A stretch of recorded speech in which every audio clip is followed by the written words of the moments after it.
Today's devotion is titled, God's Message Will Not Be Silenced. We're on day 325. We only have 40 more days left in walking through the Bible alphabetically in a year. If you started with day 1, which was January 1. If you're starting at another date or you're following along on the calendar, then today is November the 21st. And today's morning rinse, which is, if you're following along on the plan, what you would read for today, which is Revelation 13 and 14. The featured verse that I pulled out of this reading that we're going to talk about is Revelation 14, 6 through 7. And I saw another angel flying in mid-heaven, having an eternal gospel to preach to those who live on the earth, and to every nation and tribe and tongue and people. And he said with a loud voice, "Fear God and give him glory, because the hour of his judgment has come. Worship him who made the heaven and the earth and sea and springs of water." So we've been walking through the book of Revelation, and with the opening of the seals, including the letters that John wrote to the 7 churches.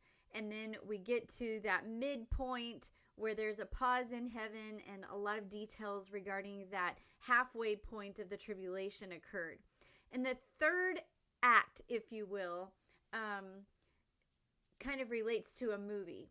The third act in a movie is when the climax of all of the nail-biting moments occur. And I relate to that because I'm an actress and I love being in movies. And that third act is when a lot of, there could be conflict, there could be resolution trying to be portrayed. And, it's when the audience is often brought whether to tears or scoot to the edge of their seat in, when they're sitting in the theater, or when they're snuggling a little bit more up with their blankets, or I don't know, it's kind of that way in storytelling. Well, today's morning rinse describes events that, in my opinion, make it like a third act in a movie. The emotions are high and fear is rampant, which is the engine driving evil to appear successful on the earth. And the chaos continues to climb as Satan gains power, passing this power on to those under his authority. And he even spiritually possesses the Antichrist and brings him back to life after a fatal wound. And you can read that in Revelation 13:12. Other leaders under Satan's power are going to rise across the globe, and all of these leaders will blaspheme God, joining with the Antichrist to make war on all believers. And this happens in chapter 13, verse 7. Also, the false prophet enters the scene at this time, deceiving people on the earth with his signs and his wonders, including making a demonic statue speak.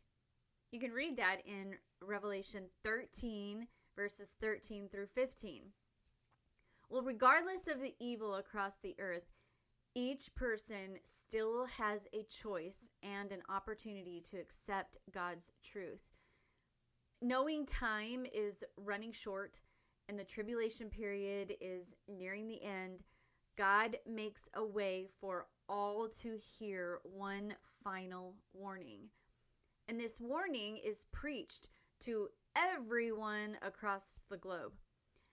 Now, I have heard commentators voice their opinion that this last message will probably come by way of the internet. Regardless of how it's delivered, everyone is going to hear it. This message of truth will not be silenced, and no one will be able to say that they never heard of Jesus. We know that global leaders have already put systems into place to try to muzzle those that are spreading the gospel by way of censorship and even detainment. And we can also even see that in some countries right now, Christians are being executed. But we can also know that these temporary, seemingly large victories of evil are just that. They're temporary. God's voice will not be silenced. Victory is ultimately His, and Satan does not want this message to be told. Just wait. The final chapters of Revelation are coming, so stay tuned. And I hope that as you're walking through the book of Revelation, you're grasping some of the things that maybe you never even read before, because Revelation just seems too difficult to understand. So hopefully taking little chunks of this book helps to kind of break it out and understand it just a little bit more, but we still can make it relatable to how we are living right now. So today's challenge to dig deeper is, I want you to ask your sphere of influence, whether that be your pastor or maybe a few members of your church, a few friends, maybe post this on social media. Ask people around you for the name of a missionary in a country that forbids the preaching of the gospel.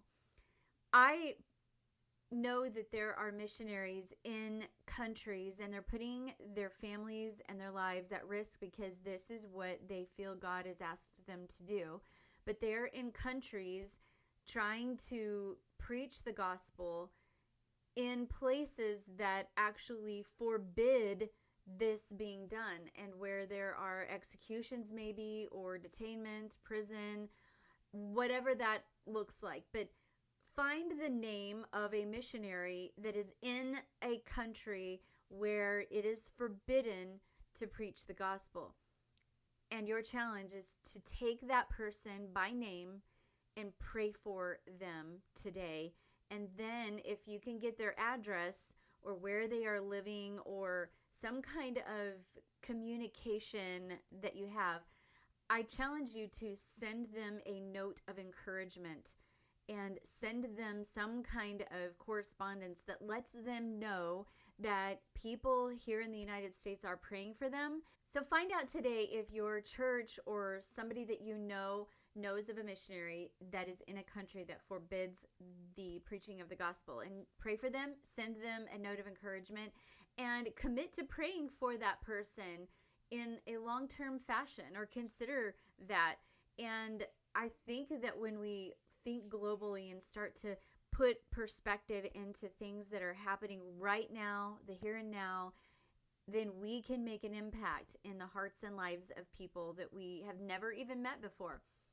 And when you are pulling out your journal tonight and you're having that evening reflection, I want you to write down what that missionary's name is, and if you learned anything about this missionary, whether he has a family, or if, she has a family, or do they have kids? Are they married? Where are they at? How long have they been there? Do they have any specific needs that you could potentially help them with? What is their name? Take their name to our Heavenly Father and pray for them and pray for their needs. And I know that it's going to bless you. And you may actually already maybe support a missionary. Maybe you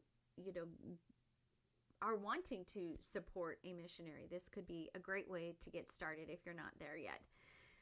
And I hope that today encouraged you, because we win. The message is that the final chapters of Revelation are coming. We're seeing this movie play out.